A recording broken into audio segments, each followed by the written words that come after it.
Senators will be in their seats. The clerk will call the roll. Alley. Baumgardner. Billinger. Blasey. Bowers. Clays. Corson. Dietrich. Dahl. Erickson. Fagg. Faust-Goudot. Francisco. Gossage. Haley. Holland. Holscher. Kirshen. Cluse. Longbine. Masterson. McGinn. Olson. O'Shea. Peck. Peterson. Petty. Pittman. Pyle. Reddy. Reichman. Schallenberger. Steffen. Straub. Sykes. Thompson. Tyson. Ware. Warren. Wilborn. Senators and guests, please rise and give prayerful attention to our guest chaplain, Doug Hinkle.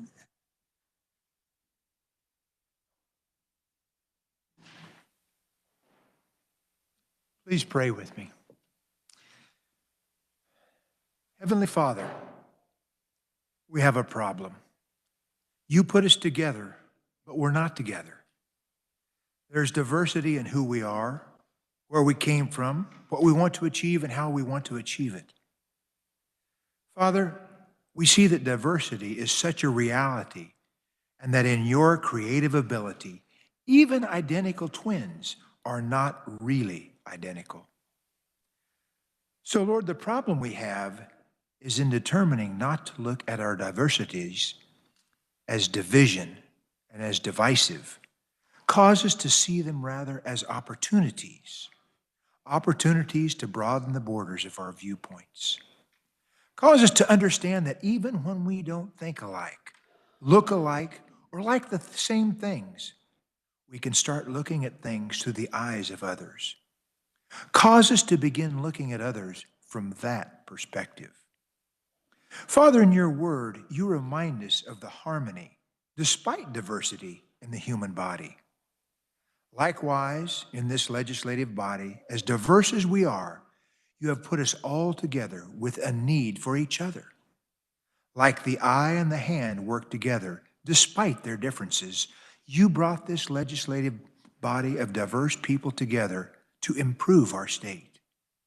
Thank you for what is being accomplished and for what you will yet accomplish for your glory through the work done here in the Kansas Senate. Lord, the motto E Pluribus Unum is a reminder that the oneness, the unity in these halls is made up of many parts, and all the parts issue into one. Heavenly Father, as weeks, months, and even years go by, we will look back at the work you have given us to do here. Cause us to see that you put together a symphony of talent in these halls to produce for your people a better, harmonious way of life. Lord, I ask this of you in the loving name of Jesus. Amen. Stand. I pledge allegiance to the flag of the United States of America and to the republic for which it stands, one nation under God, indivisible, with liberty and justice for all.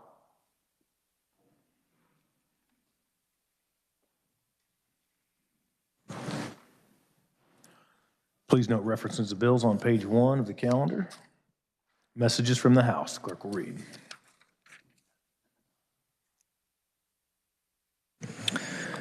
Announcing the House herewith transmits the veto message from the Governor on House Bill 2284.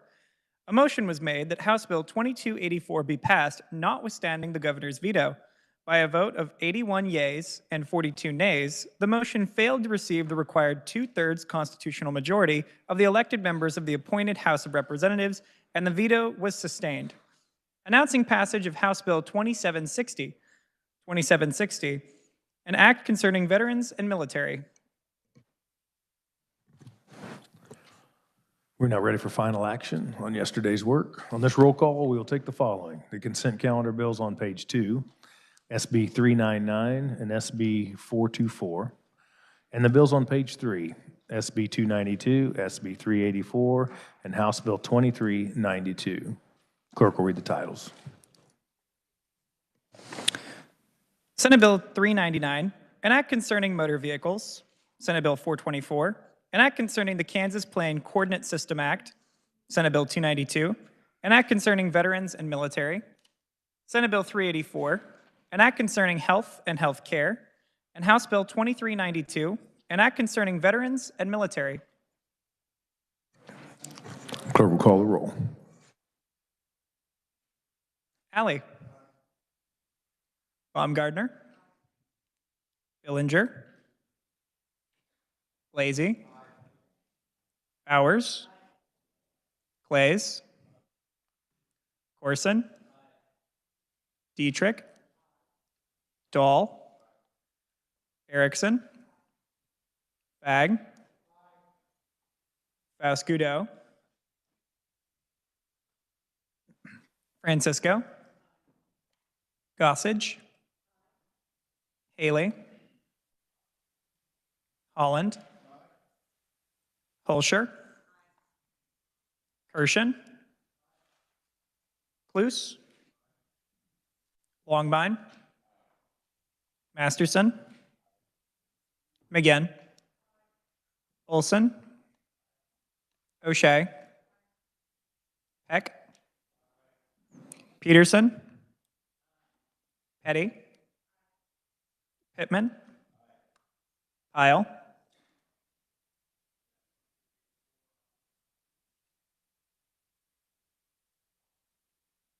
Reddy. Reichman. Schallenberger. Steffen. Straub. Sykes. Thompson. Tyson. Ware. Warren. Wilborn.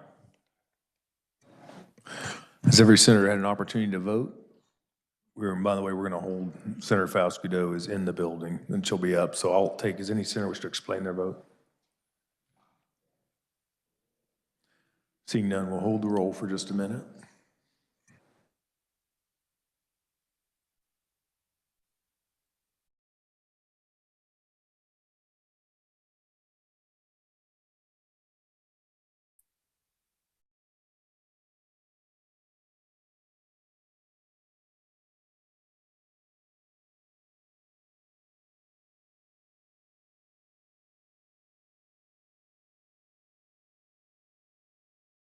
Cedric, Senator Faustido.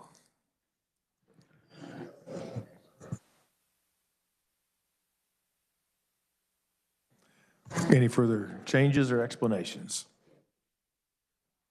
Seeing none, clerk will close the roll, tally the vote.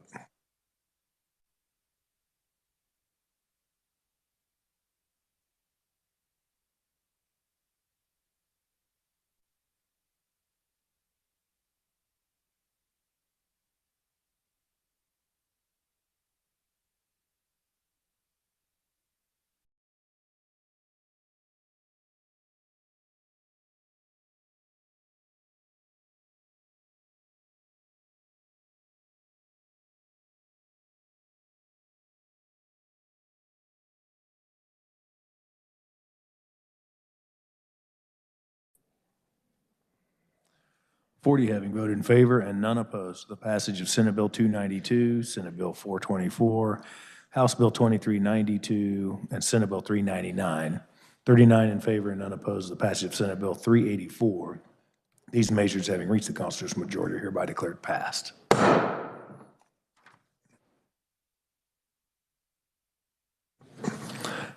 On an original motion, Chair recognizes the senator from Johnson, Senator Sykes. Thank you, Mr. President.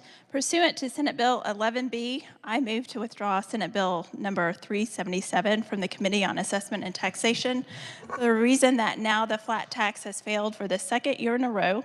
It's time for an honest conversation about providing real tax relief for all Kansans. SB 377 has provisions that many members of this chamber support, but it doesn't have the flat tax, and that's the piece that is preventing us providing tax relief to our constituents. This body deserves the ability to vote on tax relief that doesn't include the flat tax.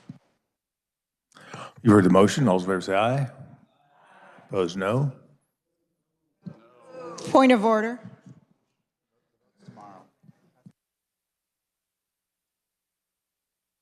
I should have read ahead of my script. That's a lie over motion. Motion is in order. We'll vote on it tomorrow. So, another original motion, Senator from Douglas, Senator Holland. Did you just say you had two? Oh, all right. Senator Holland. Under Senate Rule 11B, I hereby move to bring Senate Bill 302 out of the Senate Financial Institutions and Insurance Committee and bring below the line for the heading, under the heading Adjournment Orders on the Senate calendar. I bring this motion before the body because it is imperative that Kansas ensure the soundness and integrity of those financial markets operating under its jurisdiction. SB 302 would suspend all future TEFI, FIDFIN transactions, custodial services, and trust business of technology-enabled fiduciary financial institutions until the legislature expressly consents to and approves such activities by an act of the legislature, and require the legislature to conduct a forensic audit of technology-enabled fiduciary financial institutions. My concerns regarding the enacted TEFI legislation are twofold. Number one, the continued lack of effective regulatory oversight, as most recently expressed by Commissioner David Herndon in the Kansas office of the State Bank Commission this past November. And number two, the dramatic collapse in the parent company beneficent share price, which trades on the NASDAQ stock exchange. The 52-week high for this stock was $16.50 per share, and just last week, shares were trading for under 30 cents. I'm extremely concerned about any unforeseen negative consequences given the continued operation of the beneficent fiduciary financial LLC TEFI, and I ask the body for its support of the motion. The motion is in order. Lay over a day. Senator from Douglas. Thank you, Mr. President. Under Senate Rule 11B, I hereby move to bring Senate Bill 328 out of the Senate Federal and State Affairs Committee to bring below the line under the heading of General Orders on the Senate calendar. I bring this motion before the body because I have significant concerns about the appearance of conflicts of interest regarding two state of Kansas employees. If enacted, Senate Bill 328 would address these concerns. The first major conflict of interest concerns the Lieutenant Governor, who is simultaneously serving as Kansas Secretary of Commerce. The conflict is this: when the Lieutenant Governor is simultaneously negotiating, awarding, promoting, and administering economic development projects as the Secretary of Commerce, whose interest is he representing? Kansas taxpayers, the political interests of the governor's office, or the financial interests of developers? The second conflict is this: when a legislator who is also currently employed by the Attorney General's office is introducing bills, voting on legislation, and preparing budgets, whose interest is that legislator representing? District constituents or the Attorney General's office? Also, would that legislator have access to confidential KBI investigative information concerning fellow legislators should such an investigation ever arise? I strongly believe both employees, as currently serving in their dual state roles, make our legislative process less transparent to Kansas citizens, and I ask the body for its support of the motion. Thank you, Mr. President. Motion's in order and will lie over a day. Before recessing, are there announcements? Senator from Lyon, Senator Longbine. Thank you, Mr. President. Just a point of clarification so I'll know what I'm voting on tomorrow. If there has been committee action on any of those bills, like they've been amended or they've been gutted, what are we voting on tomorrow? As they were introduced or as they currently sit? Just want some clarification. I'll need to seek it myself. Give me just a minute.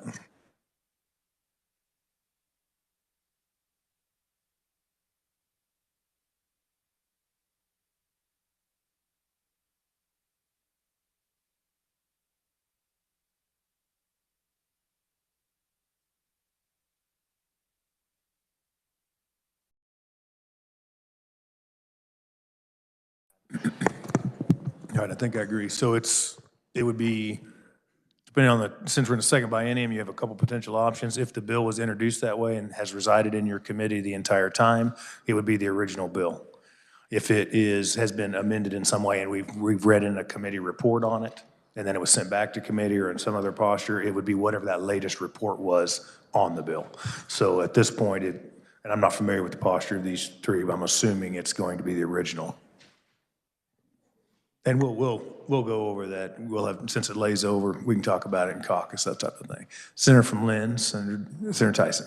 Thank you, Mr. President. The decorum on this floor has been diminishing a little bit, and we have such a good working rapport with all of our colleagues in the chamber.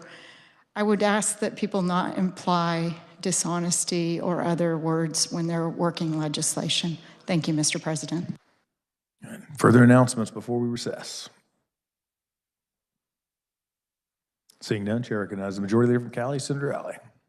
Thank you, Mr. President. The Republicans will caucus in room 548 upon recess, and I yield to the good Senator from Douglas, Senator Francisco. Senator from Douglas. Thank you, Mr. President. The Senate Democrats will caucus in room 287 North upon recess. I yield back to the Senator from Cali. Senator from Cali. Thank you, Mr. President. I move the Senate recess to the sound of the gavel. For the motion, all those in favor say aye. Opposed, no. Motion passes. We're in recess.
For announcement, Chair recognizes the senator from Lynn, Senator Tyson. Thank you, Mr. President. The Senate Tax Committee will meet in 548 at 4:15 today. Chair recognizes Majority Leader from Cali, Senator Alley. Thank you, Mr. President. I move the Senate resolve itself in the Committee of the Whole for consideration of bills on the calendar under the heading of General Orders. You've heard the motion. All those in favor say aye. Opposed, no. Chair appoints the senator from Saline, Senator Clays, to preside over the Committee of the Whole.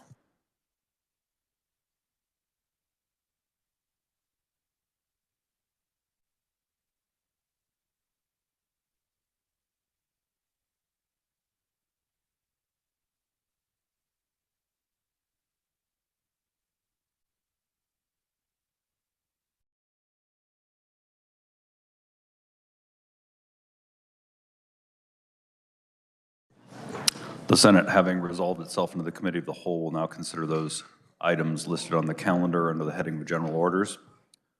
We will now turn our attention to Senate Bill 430. The Chair recognizes the Senator from Sedgwick, Senator Erickson, to explain the bill. Thank you, Mr. Chair. SB 430 is an intensely negotiated and carefully crafted workers' compensation reform bill. Finalized after months of work by attorneys for both labor and industry, the bill aims to remedy many of the glaring problems with the current Workers' Compensation Act. It's not often that we see true, meaningful compromise from parties typically diametrically opposed, but that's exactly what we have before us today. I'd like to read testimony from each side and ask yourself, is this testimony from industry or labor? Quote, the journey to reach a consensus on a comprehensive workers' compensation bill has been a hard-fought effort by stakeholders on both sides. Representatives engaged in rigorous negotiations, each demonstrating a commitment to finding a middle ground that serves the greater good. The stakeholder agreement reflects a delicate balance that supports the needs and concerns of all parties involved.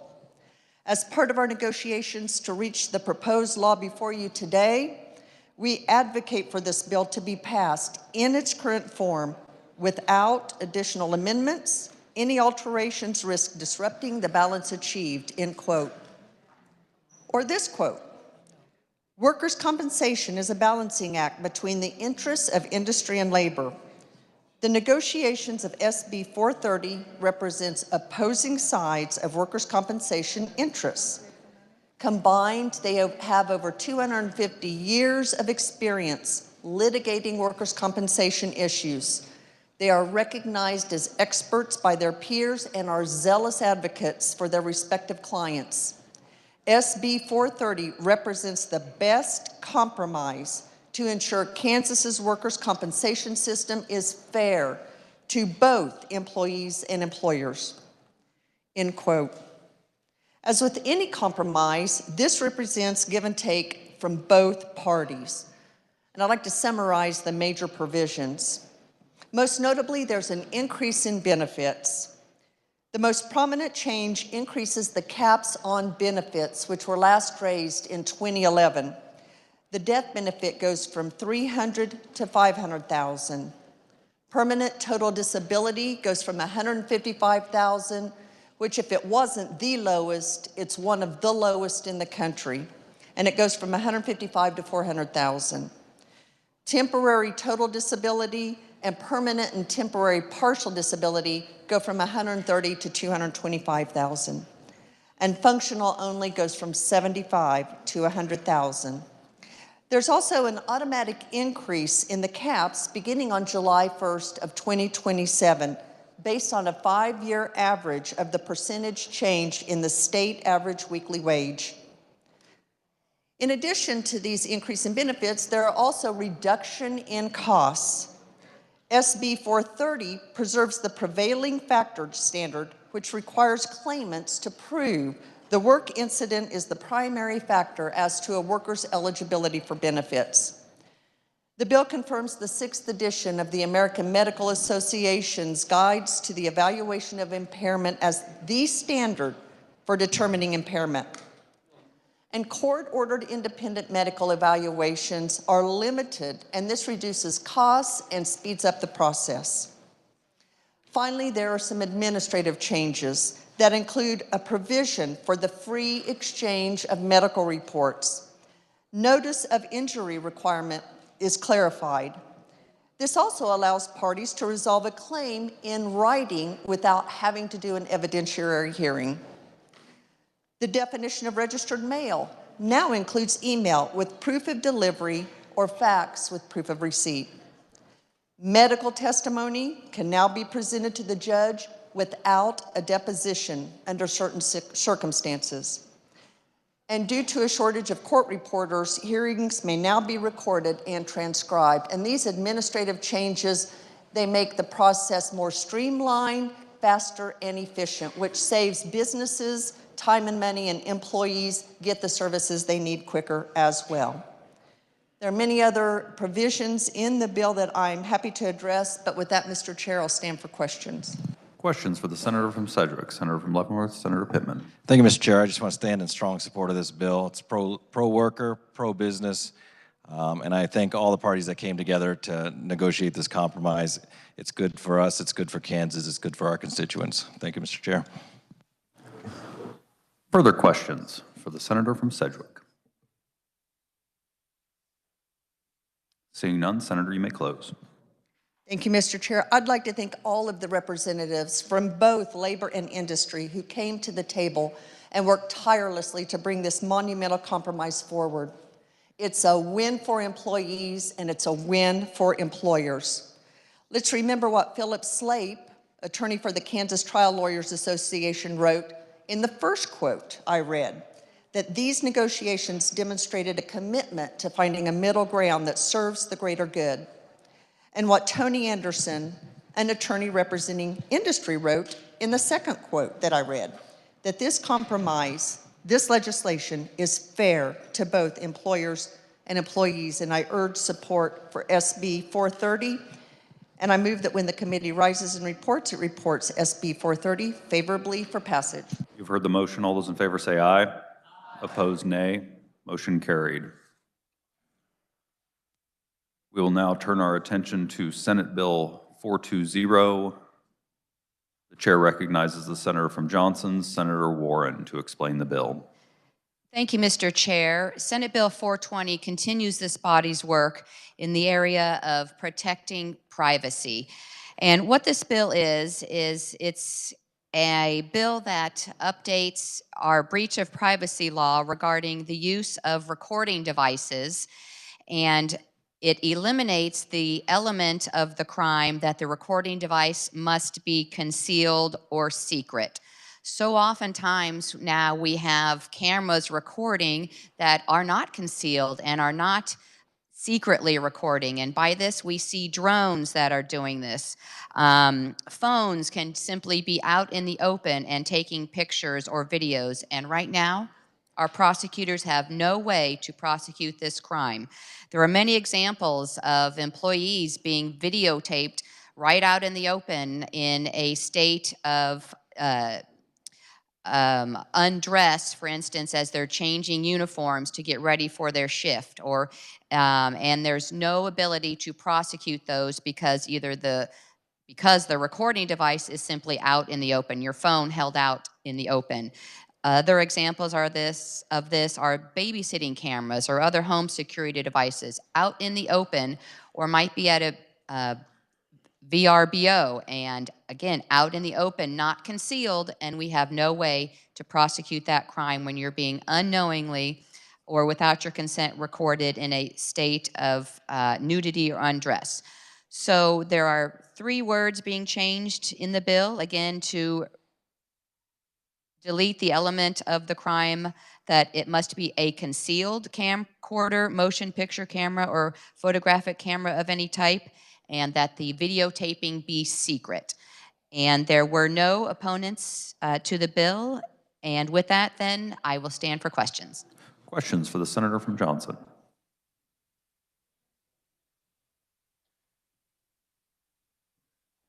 Seeing none, Senator, you may close. Thank you, Mr. Chair. And with this bill, we can continue our work in protecting those who are unknowingly recorded in this day and age of many more electronic devices being inundated everywhere. And this would bring great protection for those who are unknowingly being recorded in a state of nudity or undress. With that, Mr. Chair, I move that when the committee rises and reports, it reports Senate Bill 420 favorably for passage. You've heard the motion. All those in favor say aye. Opposed, nay. Motion carries. We will now turn our attention to Senate Bill 333. The chair recognizes the senator from Shawnee, Senator Dietrich, to explain the bill and adopt the committee report. Thank you, Mr. Chair. I move we adopt the committee report. You've heard the motion. All those in favor say aye. Opposed, nay. Motion carried. You may proceed. Thank you, Mr. Chair. This bill, Senate Bill 333, is related to extending the sunset on the State Use Law Committee, not the state use law itself, but the committee. So it was set to expire on July 1 of 2024. The state use law might be something that you're not familiar with because it's primarily related to state agencies and school districts for the most part, and it allows them to purchase products of businesses that employ the blind or disabled. It's a way to keep those individuals employed and provide a service to our communities. So the State Use Law Committee was set to expire on July 1 of 2024. In the original bill, the sunset was removed by striking the language on line 38. In Commerce Committee, it was amended to abolish or expire that committee in 5 years.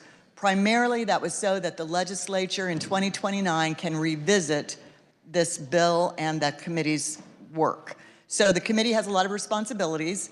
They, as a former superintendent, I will tell you that one of the most valuable things this committee does is provide a catalog of all the products and services that we can order from. There's a registry of qualified vendors that we can purchase from. They make sure that the State Use Law Act is implemented properly and fairly, and then they market those products statewide.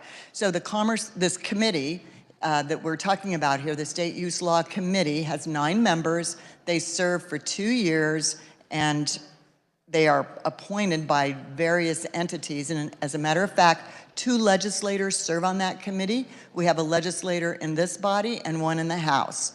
So at that, Mr. Chair, I think I will stand for questions. Questions for the senator from Shawnee, senator from Sedgwick, Senator Fasquedo. Thank you, Mr. Chairman. I don't have a question for the lady from Shawnee. However, I just want to rise in strong support of the legislation as being that member serving on the State Use Committee in this body. I am that member, and this board also helps individuals who are visually impaired and disabled to obtain jobs, especially over in Wichita, Envision. They employ people who are visually impaired, and also over at the Cerebral Palsy Foundation for people with physical disabilities. And so we did want to eliminate the sunset altogether, but we are thankful that this very important committee board in our state who help those vulnerable citizens, the work will continue for another 5 years. So I rise in strong support of it. Is it Senate Bill 333, Mr. Chairman? Thank you. Other questions for the senator from Shawnee? Seeing none, Senator, you may close. Thank you, Mr. Chair. This is a very valuable resource for our state. So I move that when the committee rises and reports, it reports Senate Bill 333 as amended favorably for passage.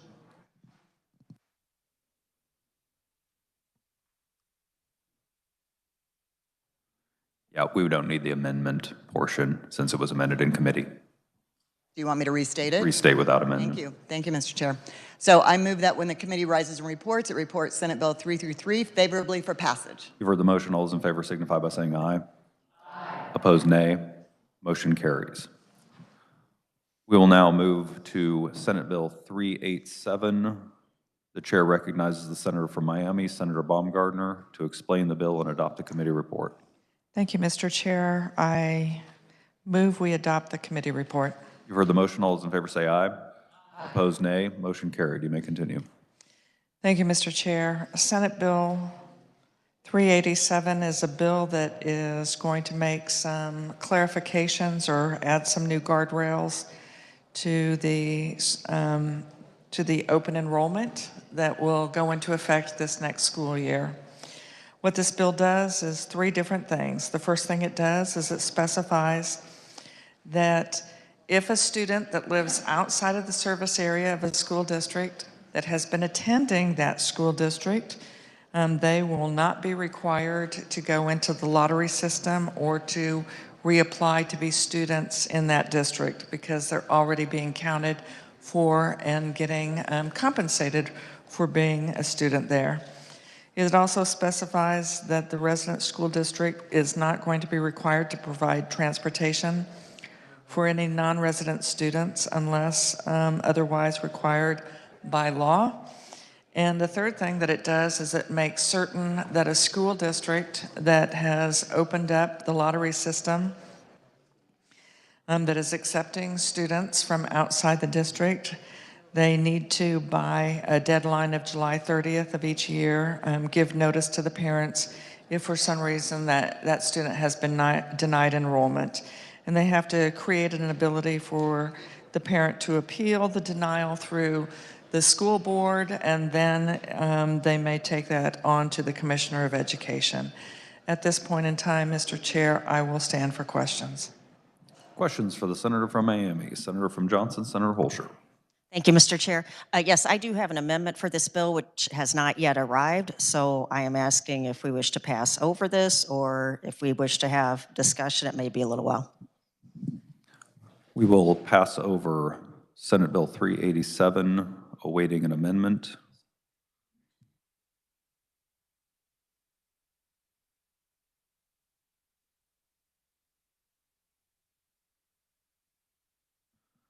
We will also pass over Senate Bill 431 and move to Senate Bill 381.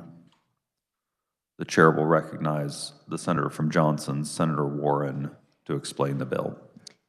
Thank you, Mr. Chair. And Senate Bill 381 concerns the Office of District Coroner.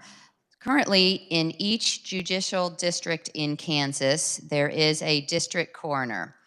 And the district coroner is nominated by the local medical society or societies and nominated to the Board of County Commissioners if your judicial district is a single county judicial district. There are 31 judicial districts in Kansas, and some of them are multi-county judicial districts. And in the multi-county districts, the Board of County Commissioners of the county with the largest population is where the coroner is selected from. The Board of the County Commission of the most populous county in a multi-district judicial district is going to select the district coroner. And what this bill does is it provides an option for, in multi-county judicial districts, you can have the opportunity, if you are not the most populous county, you can nominate and select your own district coroner to be paid for by your county. So the bill is pretty straightforward and was brought to us by the Sheriff's Association, the Chiefs of Police, and the Peace Officers Association. There were no opponents, and with that, I will stand for any questions. Questions for the senator from Johnson? Seeing none, Senator, you may close. Thank you, Mr. Chair. This bill advances local control as well. So if you're the county that's not the most populous and you want to have your own district coroner, you may do so. And with that then, Mr. Chair, I move that when the committee rises and reports, it reports Senate Bill 381 favorably for passage. You've heard the motion. All those in favor signify by saying aye. Opposed, nay. Motion carries.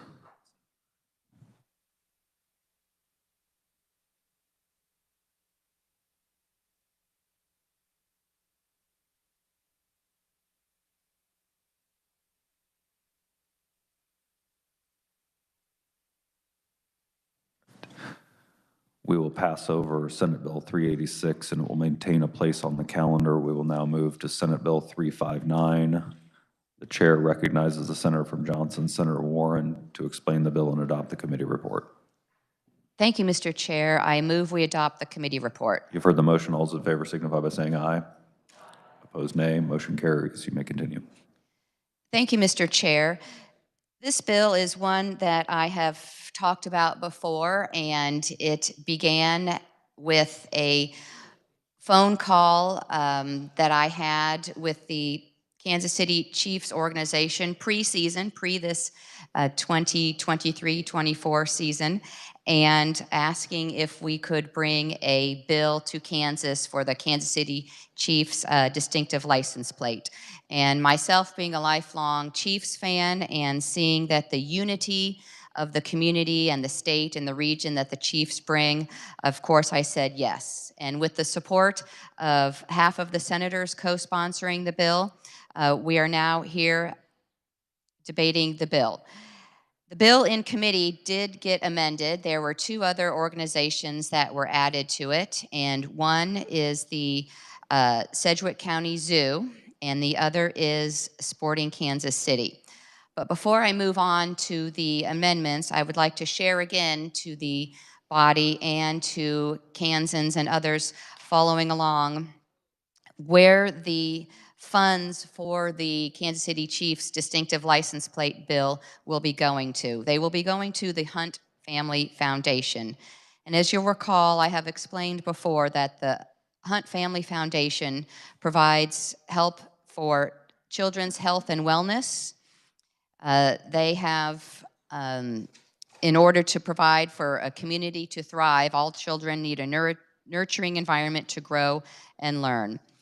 They also help children and families in crisis. They also are invested in civic responsibility. And a small portion of their work goes to the legacy of the Kansas City Chiefs and the NFL. Stewarding the legacy of the Chiefs and its impact on the NFL and the region is important to keep the spirit alive of sports and the unifying force it can bring.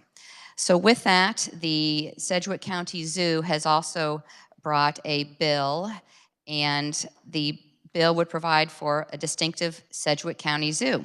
So the Sedgwick County Zoo plate, the funds would be going to the Sedgwick County Zoological Society, which will help the Sedgwick County Zoo grow. Let me tell you a little bit about the Sedgwick County Zoo, if I may, Mr. Chair. It opened in 1971.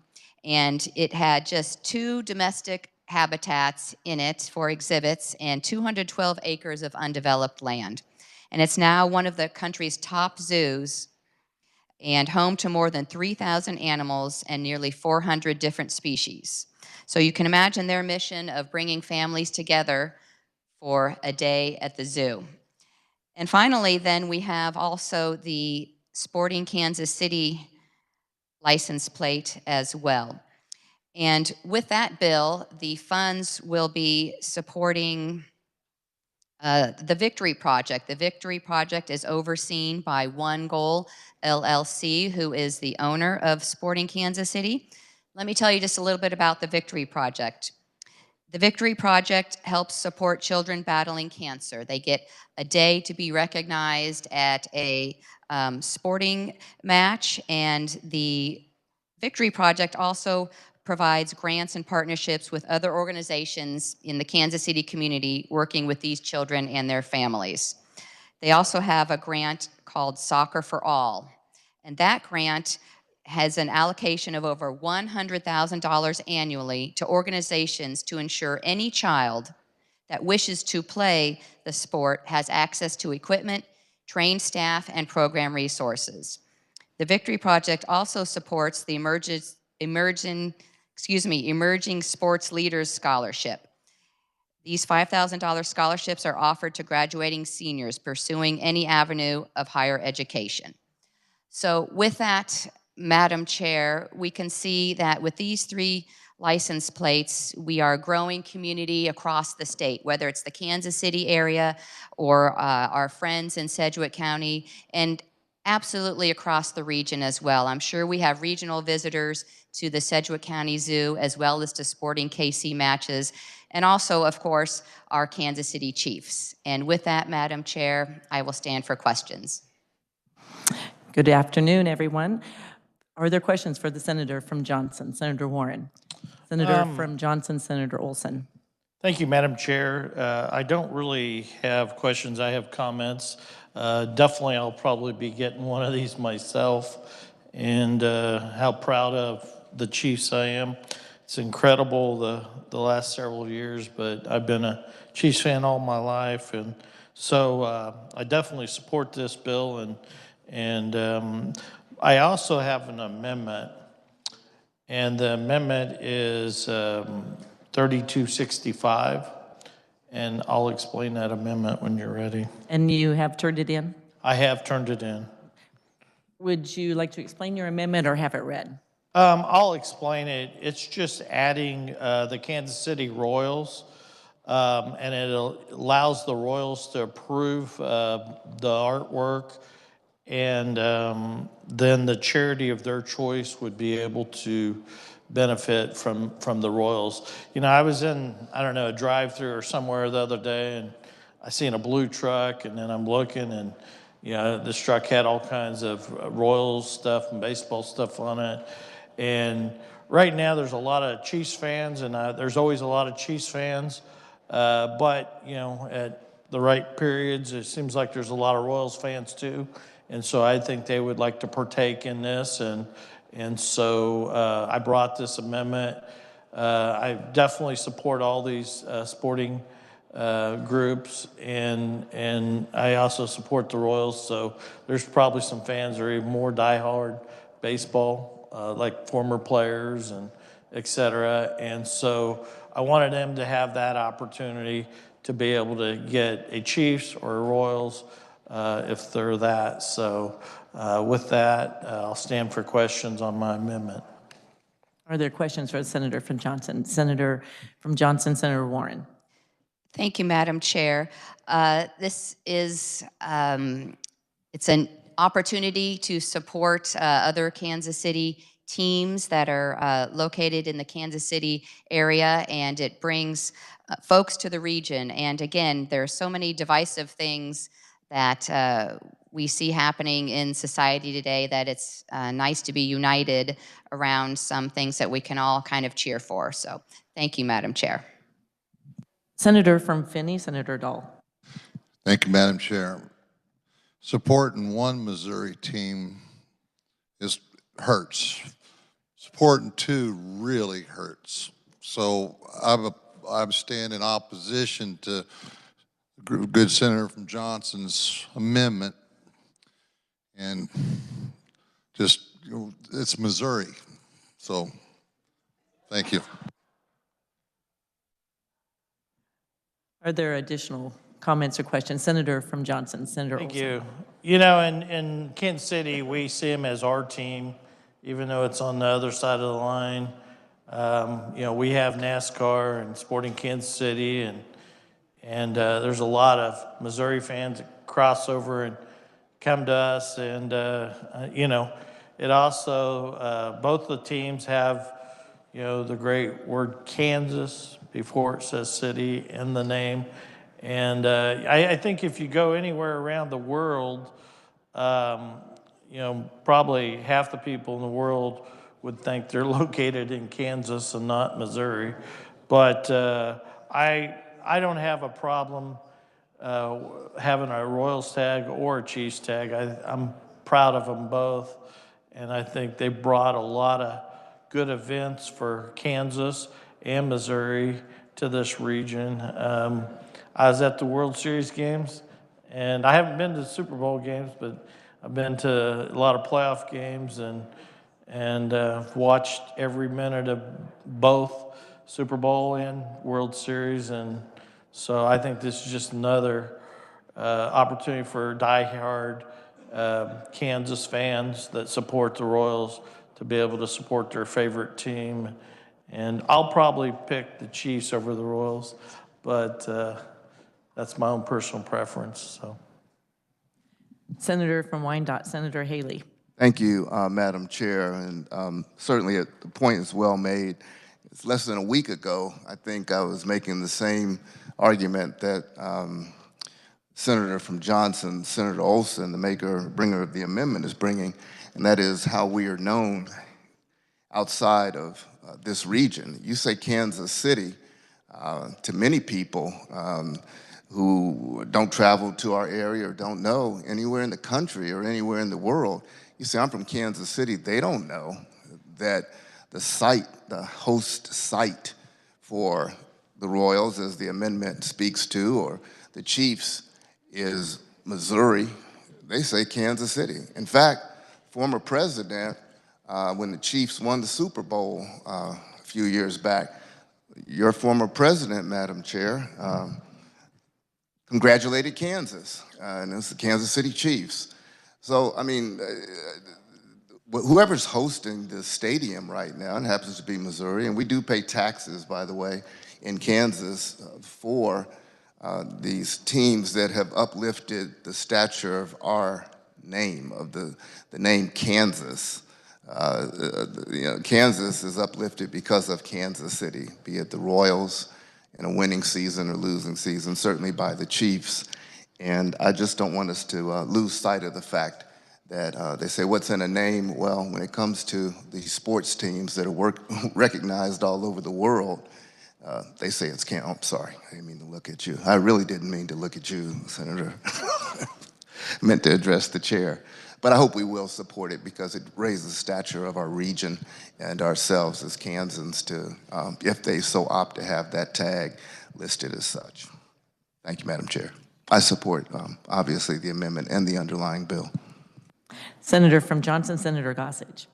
Thank you, Madam Chair. I would just add to the discussion that I served as a delegate from Kansas to a presidential convention.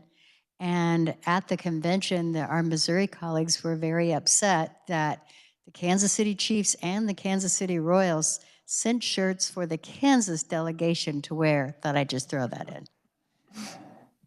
Senator from Butler, Senator Fagg. Thank you, Madam Chair. This question goes for the good senator that's carrying the amendment and also the bill. With both of these being located in Missouri, is there any way that we can make sure the funds that's raised on this goes to Kansas citizens? Because when it goes to the Hunt Foundation or your charities, I'm in support of both of them. I'm just thinking that this would be a good thing that could bring some money home to Kansas. Thank you. Senator from Johnson, Senator Olson. Yeah, I don't want to speak for the Chiefs, but in my mind, I think we should allow it to go to the charities. I've seen on the backside some of their work on charities, what the Hunt family's done with some of their charities. It's not only some of the healthcare issues and that. I've seen where they've went in and rehabbed apartments for low-income people and a lot of areas in Kansas City. And I'm sure their money goes on the Kansas and Missouri side. So I'm sure they're getting more money out of Missouri, and I'm sure some's come to Kansas right now. And so I think it'd probably be a trickle of money, if any, coming from Kansas that's, going to stay in Missouri. The money's going all around the city, and they're helping people all across the state line there. I think this, just really good to be able to be in this position to honor our teams. When you go over in a parking lot, you see a lot of Kansas license plates. I'm telling you, some of the best tailgaters at the Chiefs games are from Kansas. They know how to cook that barbecue and wings and all the things they do. Same way with the Royals, and I think this is just a way to allow their fan base to honor them at another level. And it's going to have a lot of good. Most of it, I think the teams will focus on keeping the money in the Kansas City or Kansas, Missouri. But, the stuff they do for special needs and other things, it's pretty incredible. So I don't think I would want to put limitations, that it have to be in Kansas. Someone else can bring that amendment. Thank you. Are there additional questions on the amendment? I see none. You may move your amendment. I move my amendment. You've heard the motion. All those in favor say aye. Opposed, no. Motion carries. We're back on the bill. Senator from Johnson, Senator Sykes.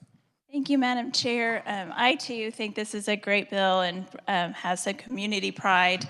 And with that, I too have an amendment, and I've turned it in. It's 3247. Would you like to have it read, or would you like to explain it? I will explain it. Okay, you go ahead. So this would be another license plate for another one of our Kansas City teams. This would be our women's national soccer league, the KC Current.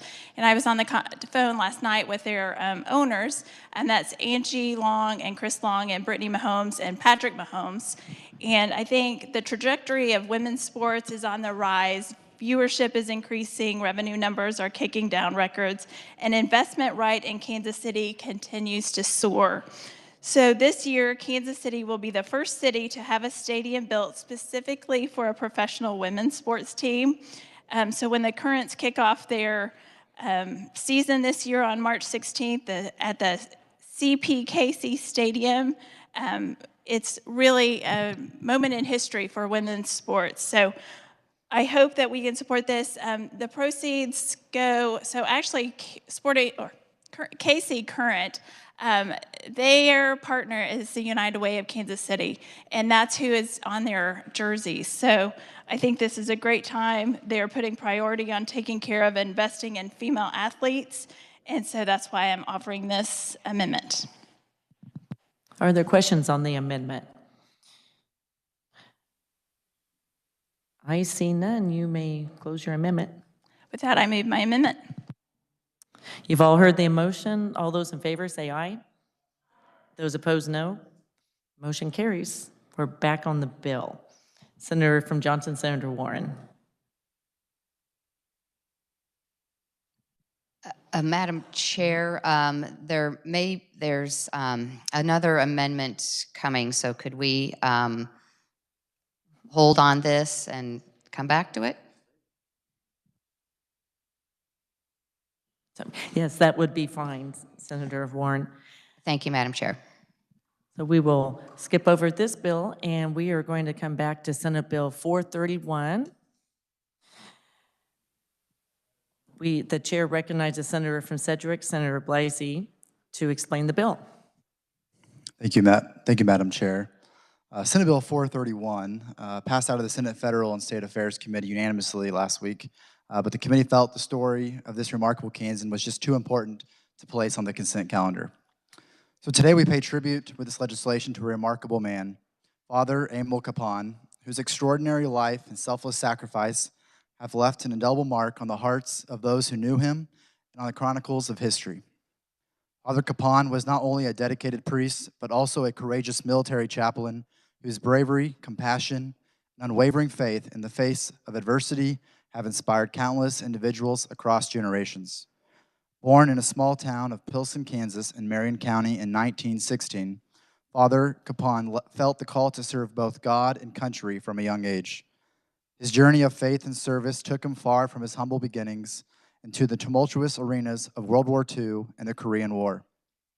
It was in these settings that Father Capon's character shone brightest as he ministered to the spiritual and physical needs of the soldiers with whom he served. In the Korean War, amidst the chaos and the horror of battle, Father Capon emerged as a beacon of hope and a symbol of unwavering courage. He routinely ventured into no man's land to rescue wounded American soldiers, regardless of the danger to himself. His actions went beyond the call of duty, offering Mass on the hood of a Jeep, tending to the wounded, and providing comfort to the dying. Father Capon's selflessness was a testament to his profound faith and commitment to embodying Christ's love on the battlefield. Perhaps the most poignant character of Father Capon's legacy was his captivity. After refusing orders to evacuate from the oncoming Chinese, he stayed behind to care for his wounded brethren. He was taken prisoner in November 1950 and he continued to serve as a spiritual leader and a source of strength for his fellow prisoners of war. Despite facing his own starvation, illness, and torture, Father Capon's spirit remained unbroken. He shared his meager rations, tended to the sick, and inspired hope in the face of despair. A surviving prisoner of war named Herb Miller shared one of these heroic acts by the Army chaplain. Father Capon saw Herb wounded, unable to walk, laying in a ditch, defenseless. An enemy soldier was standing over him with a rifle aimed at his head, ready to shoot. Father Capon ran over and pushed the enemy soldier aside, and as the soldier watched, absolutely stunned, Father Capon carried that wounded American soldier away. His final act of sacrifice came in May 1951 when he laid down his life in a prisoner of war camp, leaving a legacy that would echo through the ages. His final words to his fellow prisoners of war were, quote, "I'm going to where I always wanted to go, and when I get there, I'll say a prayer for all of you." And as he was being taken away from the guards, he blessed the guards and said, "Forgive them, for they not know what they do." Father Emil Capon's life teaches us that the power of faith, the strength of the human spirit, and the profound impact one person can have on the lives of many. He embodied the virtues of charity, sacrifice, and perseverance, serving as a guiding light not only to those who knew him, but to all who seek to make a difference in the world. The testimony we heard in committee from the Capon family, members of the Marion County community, both active and retired members of the military, including Kelly McGee from the Pentagon, were emotional and profound. The bill has the support of former United States Secretary of State Mike Pompeo, United States Senator Jerry Moran, Congressman Jake LaTurner, among others. In 2013, President Barack Obama awarded Father Capon the Medal of Honor, our nation's highest military decoration.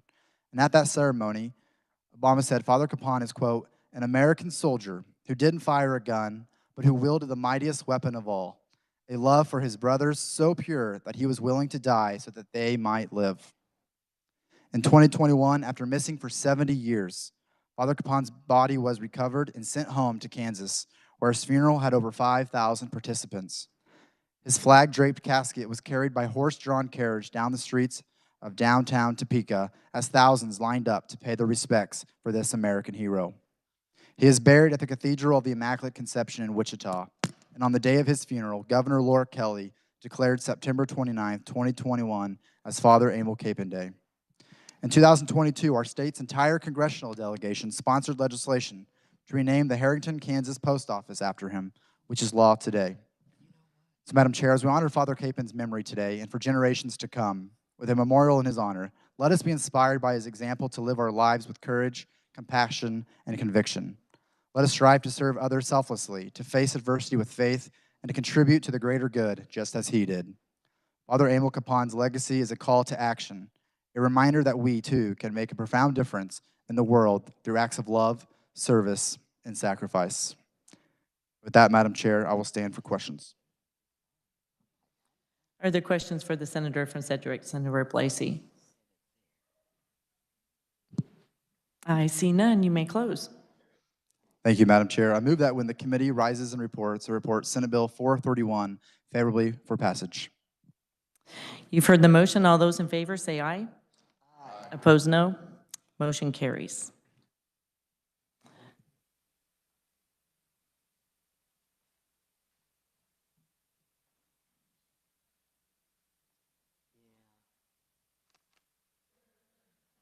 Committee, it appears we're waiting on a few amendments, and we will just stand at ease for a few moments.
We'll return now to Senate Bill 359. The chair recognizes the senator from Johnson, Senator Warren. Thank you, Mr. Chair. As far as I know, we are no longer waiting on any amendments to be drafted for this bill. Questions on the bill for the senator from Johnson? Seeing none, Senator, you may close. Thank you, Mr. Chair. With this bill, we can see just by the action in committee and on this floor how sports have the opportunity to unify us. And we have all different kinds of sports represented in this bill, whether it's football, baseball, or soccer. And we also have the unity of family being brought together too with the Sedgwick County Zoo. I want to thank the chair of the Transportation Committee for giving me the opportunity to carry this bill on the floor. It's my honor to work with the chair and get to do that. So thank you, Mr. Chair. And thank you for the support of the body. And again, we see so many times that headlines and what's carried in the news divide us, but I think with this bill, there's a lot to unify us. We hear more and more calls from elected leaders that we should be engaged in civic life together, and this is an opportunity to do so. I want to thank the Kansas City Chiefs for the opportunity to work on this bill with them as well and to bring it to the Senate as a whole. So with that, Mr. Chair, I move that when the committee rises and reports, it reports Senate Bill 359 as amended favorably for passage. You've heard the motion. All those in favor signify by saying aye. Opposed, no. Motion carries. Senator from Johnson, Senator Holscher, do you have an estimated time of arrival for your amendment for SB 387? Shortly is what they've said. So it's finishing proofing should be here momentarily.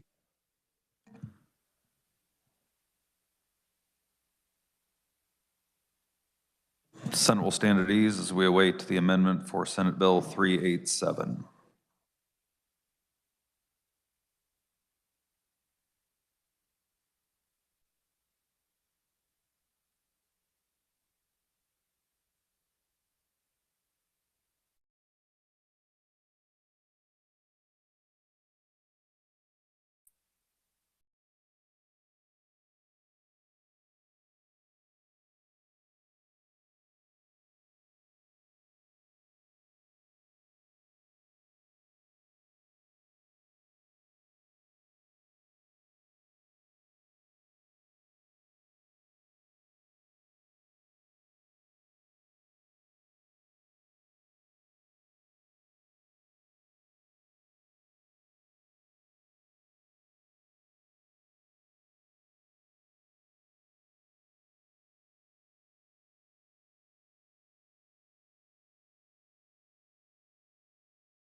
back to order.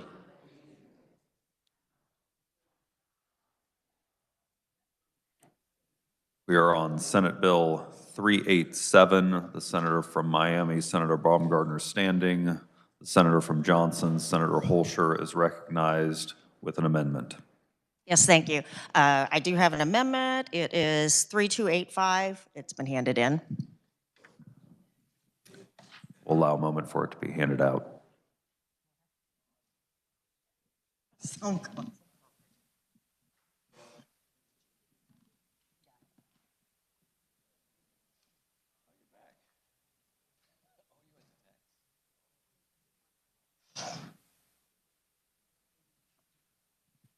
Do you wish to explain your amendment or have it read?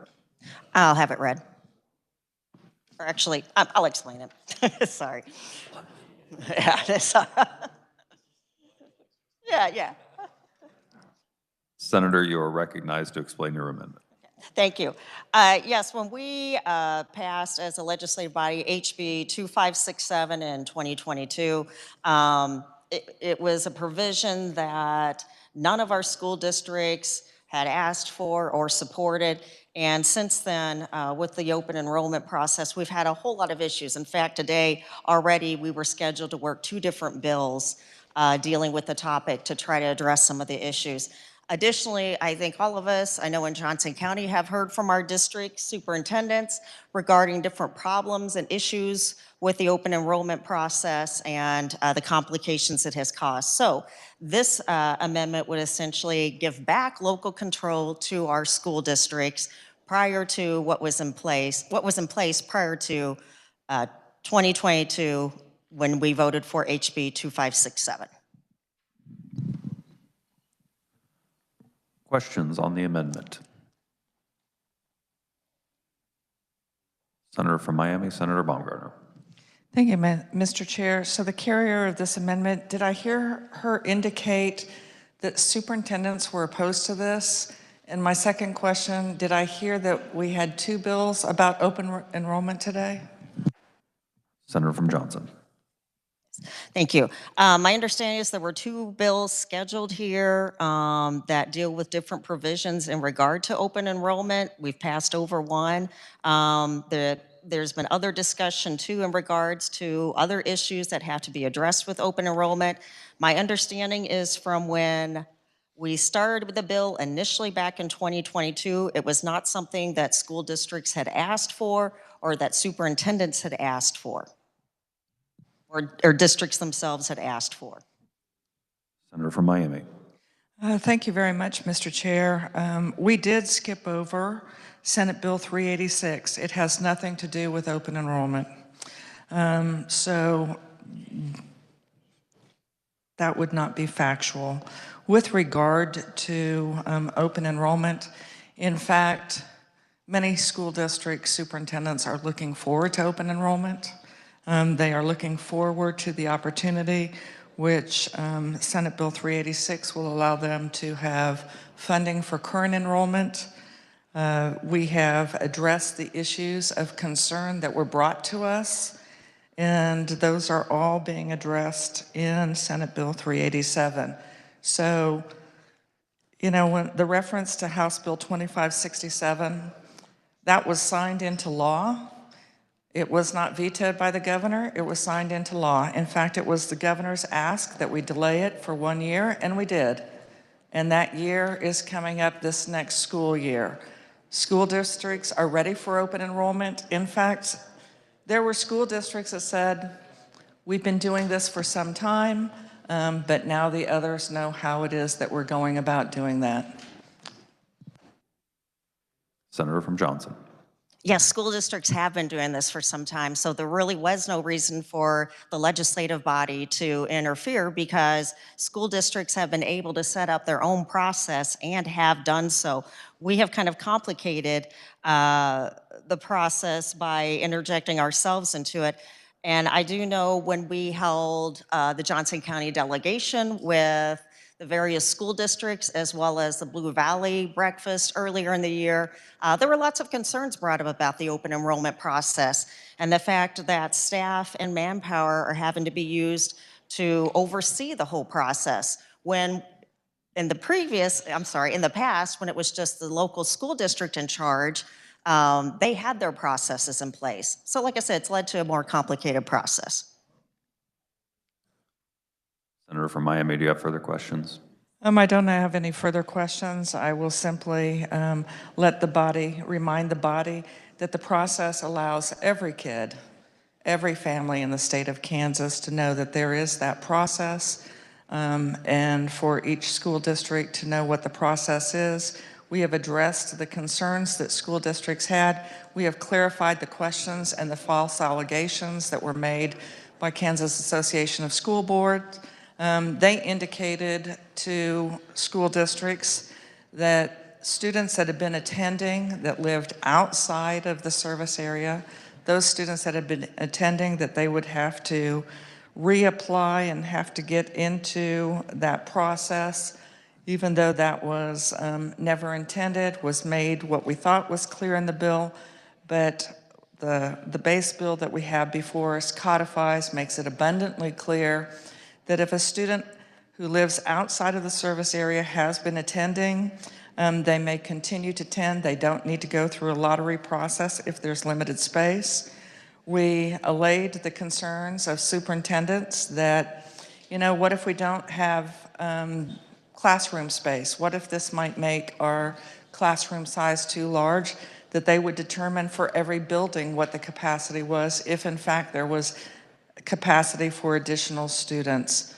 There was also that concern about transportation for children, and we allayed the concerns of that in our hearing and through the language of the base bill. So all of the issues that have been raised are, I would say they're a facade because we have addressed those issues. Senator from Johnson, do you care to respond? I yield to Senator from Douglas County. Senator from Douglas, Senator Francisco. Thank you, Mr. Chair. So I did hear that there are many school districts that are looking forward to this process, but when I'm reading the amendment, it says the Board of Education of any school district may allow any students. So if there are districts that are looking forward to this, if there are districts that are very pleased with the process, is it true that they could still provide that opportunity for open enrollment in their district? Senator from Johnson. Yes, thank you, sir. Yes, there already was a process, so yes, local school boards can adopt whatever process they want. If we were to go ahead and vote this through and then local school boards said, oh, well, we really liked what was set up, they could adopt it. But yes, there were already provisions set in place by local school boards. It's just a matter that, again, we as a legislative body came in when there was local control and already a process there. Senator from Douglas.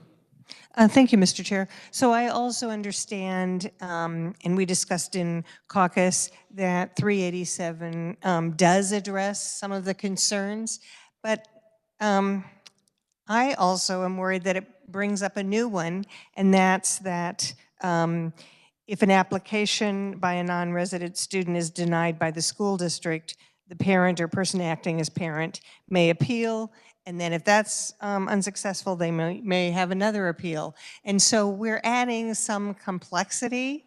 My understanding that school districts were going to be able to say if they had space for additional students. And now we've added a hearing process that if the school district says we're not in a position to add capacity right now, then they will have to send people to these hearings and spend more time in discussion. So I do think Senate Bill 387 made some good fixes, but if we didn't have the requirement, I don't know that those fixes would be needed. So I stand in support of this amendment.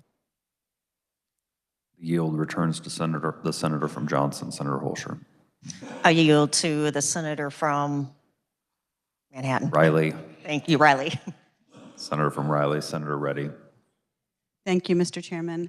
I've heard from my school district, from the Board of Education, as well as the superintendent, the teachers, and our constituents and parents there, and they are not supportive of what's being proposed, and they weren't supportive even the first time around when it was proposed.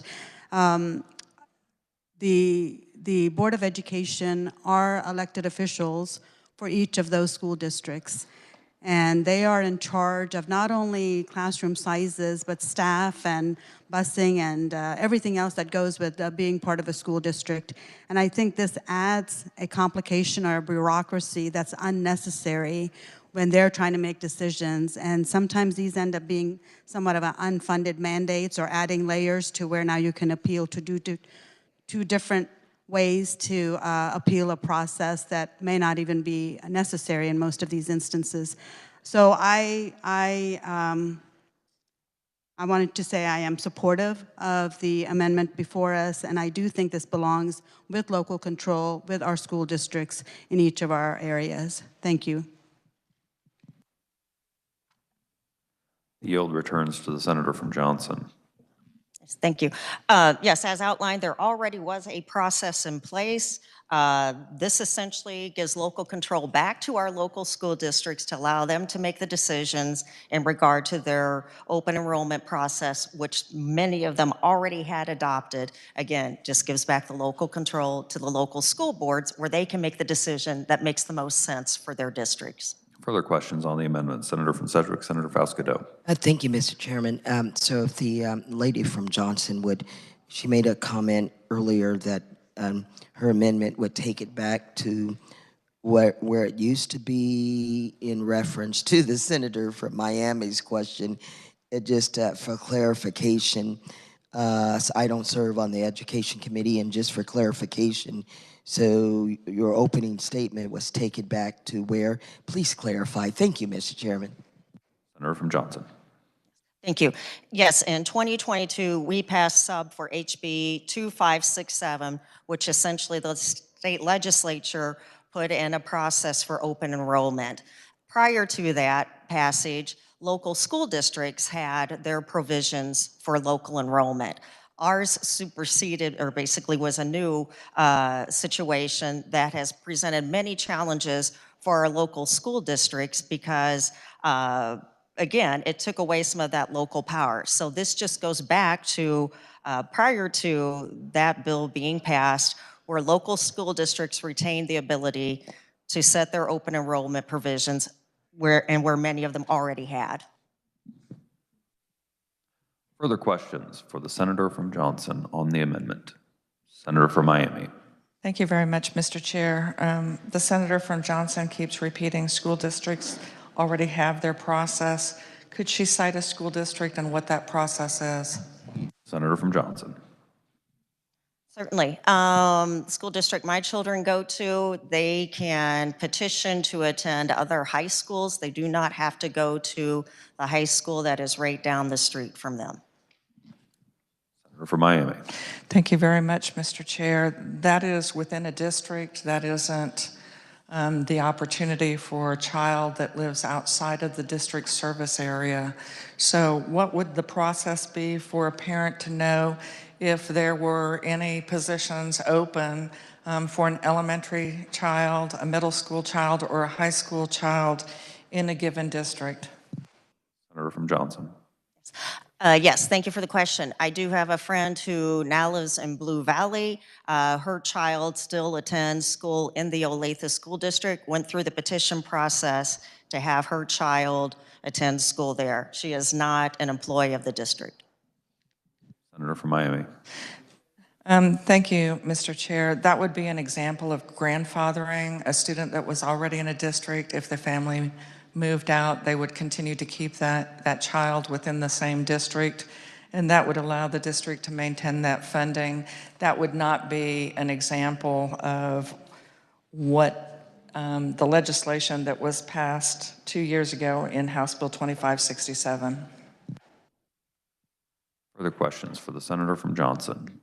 Senator from Sedgwick, Senator Erickson. Thank you, Mr. Chair. So I would just like to ask the carrier of the amendment, what's the purpose of open enrollment? Senator from Johnson. Again, we have processes in place that school districts have adopted. What we have put forward obviously has had some complications because, again, there have been many conversations prior to the start of the legislative session with school districts about the complications that this has brought forward.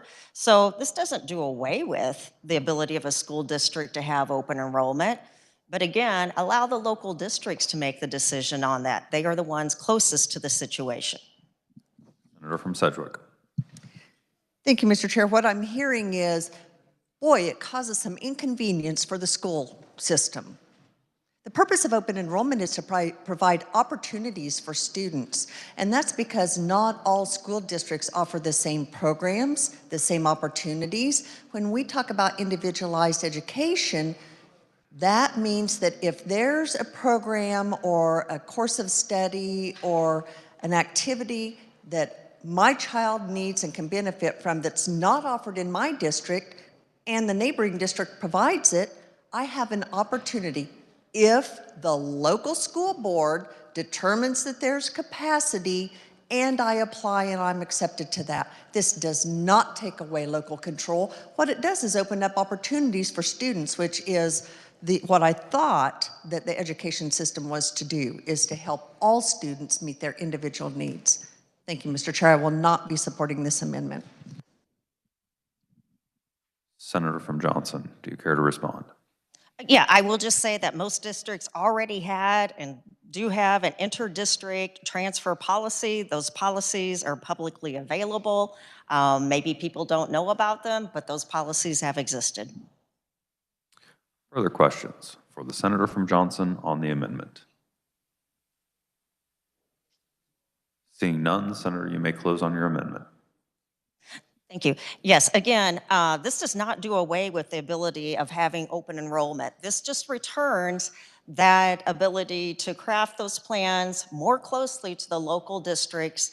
They could adopt whatever, if they felt that what the state had put together was an improvement, they could adopt those parameters. However, local school districts have voiced concern over the issues that came forward as a result of sub for HB 2567. Additionally, we have to take into consideration the fact that local taxpayers have concerns about how their taxpayer funds are being used and if it's funding their district and how that is reflected in HB 2567. Additionally, as mentioned previously, this is causing districts to have to shuffle manpower to address some of the ramifications of this bill that we put in place. And again, all this does is returns to local control to the local school boards and allows them to keep their processes in place. I close. Senator, can you move your amendment? I move my amendment. You've heard the motion. All those in favor signify by saying aye. Aye. Opposed, nay. No. Motion fails. We're back on the bill. Questions for the senator from Miami?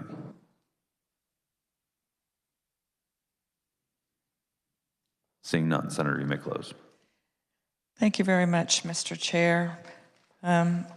Problems were not addressed, but clarification was requested from school boards. So what we have in this Senate bill is clarification to the questions that were asked and were brought to the legislature. So, Mr. Chair, I move that when the committee rises and it reports Senate Bill 387 favorably for passage. You've heard the motion. All those in favor signify by saying aye. Opposed, nay. Motion carries.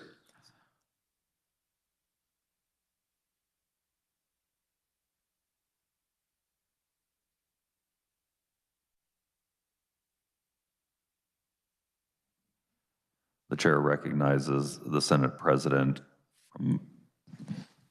Thank you, Mr. Chairman. I move the committee rise and report. You've heard the motion. All those in favor signify by saying aye. Opposed, nay. Motion carries.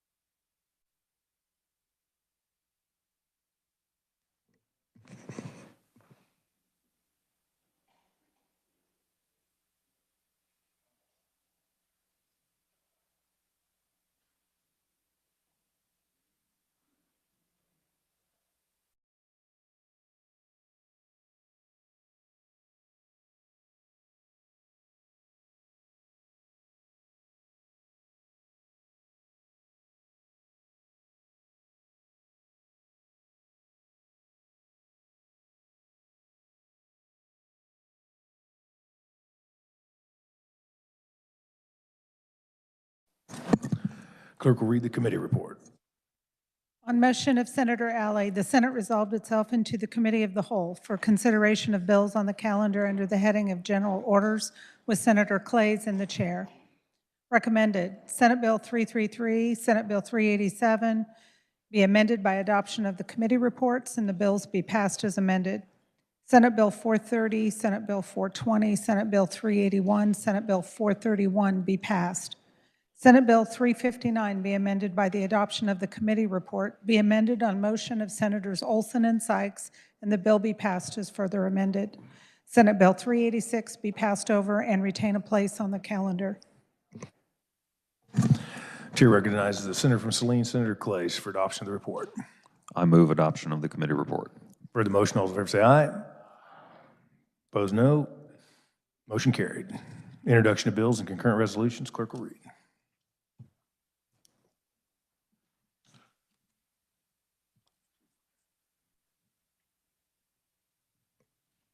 Senate Bill 522 by Committee on Assessment and Taxation, an act concerning immigration. Senate Bill 523 by Committee on Federal and State Affairs, an act concerning firearms.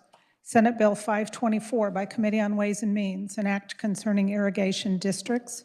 Senate Bill 525 by Committee on Federal and State Affairs, an act concerning, an act creating the Protection Against Deep Fakes Act. This constitutes introduction of Senate Bill 522 through Senate Bill 525.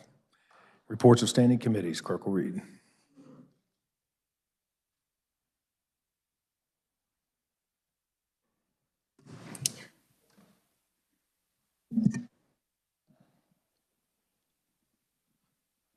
Point of order, Mr. President. We're on the point of order of reports of standing committees. Point of order. I'd like to make a... What is your point? Thank you, Mr. President. I move to suspend the rules of the Senate for the purpose of addressing the motion made by the senator from Johnson, Senator Sykes, to withdraw Senate Bill number 377 from the Committee on Assessment and Taxation. So my motion is to suspend the rules.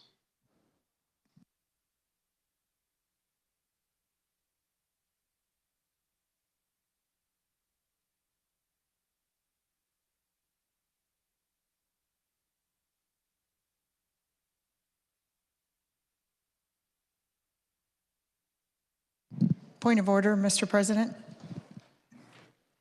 State your point. The senator was called on for a point of order, not a motion. I think the motion is out of order. It just is currently, but we will need to address it. Currently, we are reading in the committee report, so we're going to continue with the business we have at hand, and then the motion probably is in order.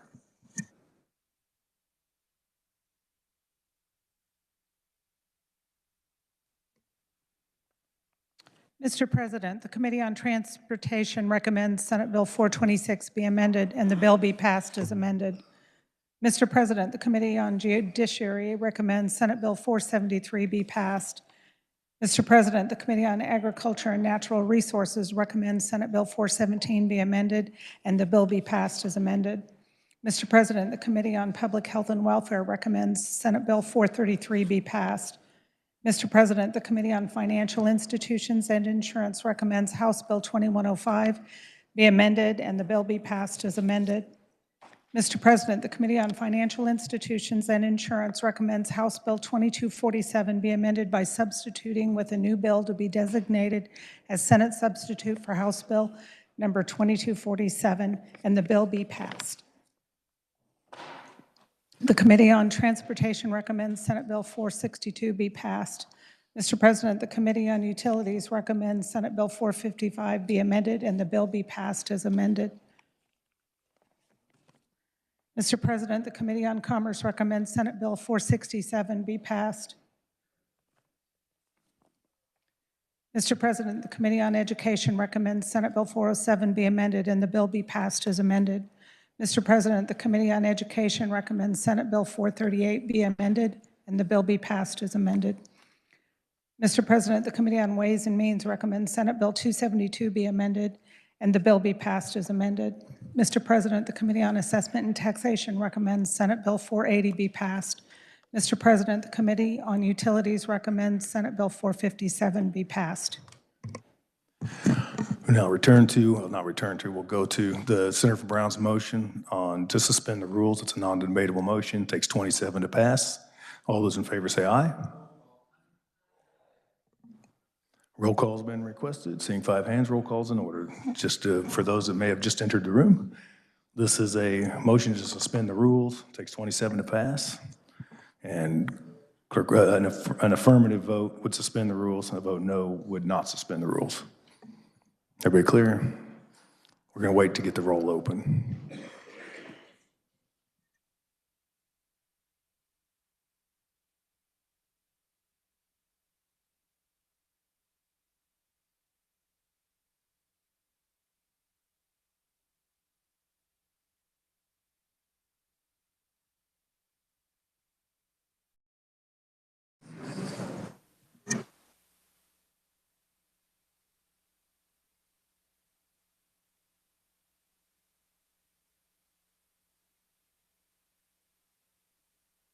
Clerk will call the roll. Alley. Baumgardner. Billinger. Blasey. Bowers. Clays. Corson. Dietrich. Dahl. Erickson. Fag. Vascadeau. Francisco. Gossage. Haley. Holland. Holscher. Kirshen. Close. Longbine. Masterson. McGinn. Olson. O'Shea. Peck. Peterson. Petty. Pittman. Pyle. Reddy. Reichman. Schallenberger. Steffen. Straub. Sykes. Thompson. Tyson. Ware. Warren. Wilborn.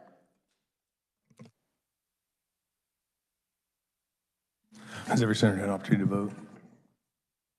They senator wish to change their vote, explain their vote. Senator from Brown. I'd like to explain my vote, Mr. Chairman. I watched the motion to suspend in the House one time, and rules were suspended for purposes to get to similar what I'm trying to do. And I watched actions today that have been done. I made a motion to suspend in order to take up the motion that was made by the senator from Johnson, Senator Sykes. Not sure I'm supposed to even remember. I don't think I'm supposed to mention her name in an explanation of vote, Mr. President, so excuse me for that. But that's what this is a vote for. This was a vote to have an opportunity to look at the governor's tax plan. And let's be clear about that. Thank you, Mr. President. Further explanations? Changes? Senator from Douglas, Senator Francisco. Thank you, Mr. President. With his permission, I'd like to join the remarks from the senator from Brown. So ordered. I'm assuming you have the same memory. Senator from Finney, Senator Dahl. Thank you, Mr. Chairman. I'd like to change my vote from a pass to an aye. For the changes. Senator from Johnson, Senator Olson. Thank you, Mr. President. We've sat through the last year talking about the flat tax. There's a bill introduced by the governor and several members that got some key components. There's no reason why we don't move that forward. We can still keep talking about the flat tax, but today it died in the House. You're short, I don't know, 3 or 4 votes over there. This is an opportunity to get Kansans tax relief. talk about a different bill. I think it's time to move on. And this is an opportunity to do that, to put a bill on the floor and to debate it, debate that bill to see what we really want in this chamber. I think it's time to do that, and I think the people of Kansas want us to do that. Thank you. Senator from Lynn, Senator Tyson. Thank you, Mr. President. Just because you say it doesn't make it so. We have never debated or offered a flat tax in Kansas. It is a single rate, and it would cut taxes for all Kansans, especially low-income Kansans. Today, we did not achieve supermajority, but we did have many legislators that support great legislation for their constituents. The conversation is still continuing. I think we took a major hit today, and we may lose all income tax as a result, not because of our actions, but because of the veto. Mr. President, I don't support suspending the rules, and the governor's tax bill couldn't even make it out of the Senate Tax Committee. Thank you, Mr. President. Further explanation? Any further changes? Seeing none, clerk will close the roll, tally the vote.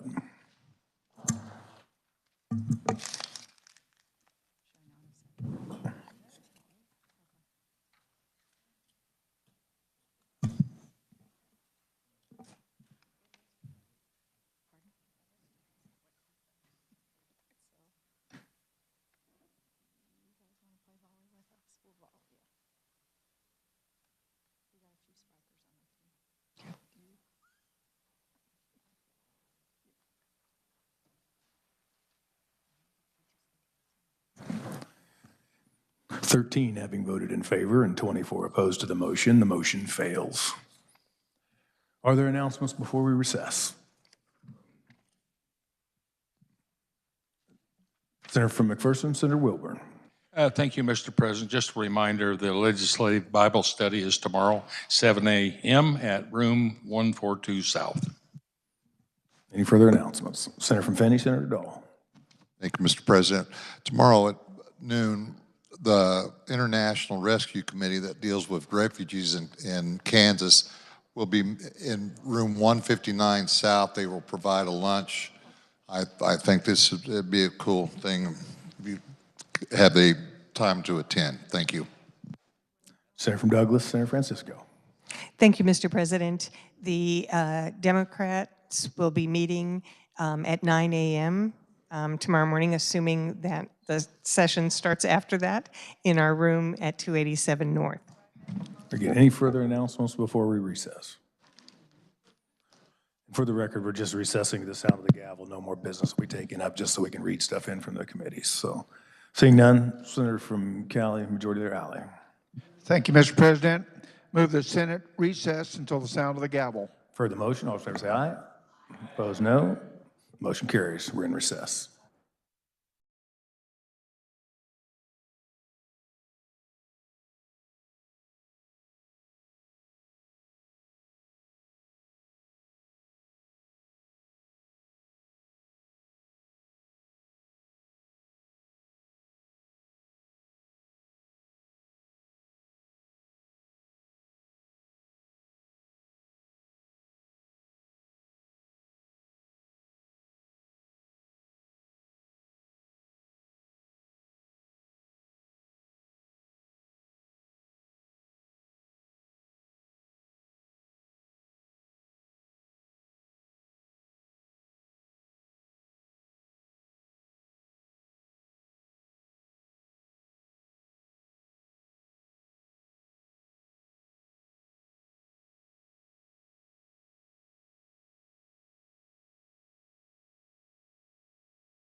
Senate will come to order. Reports of standing committees, the clerk will read. Mr. President, the Committee on Assessment and Taxation recommends Senate Bill 377 be amended by substituting with a new bill to be designated as substitute for Senate Bill number 377, and the substitute bill be passed. Before adjourning, are there announcements? Seeing none, Chair recognizes Senator from Lynn, Senator Tyson. Thank you, Mr. President. I move the Senate adjourn until 10 a.m. on Wednesday, February 21st, 2024. You've heard the motion. All those in favor say aye. Opposed, no. Motion carries. We are adjourned.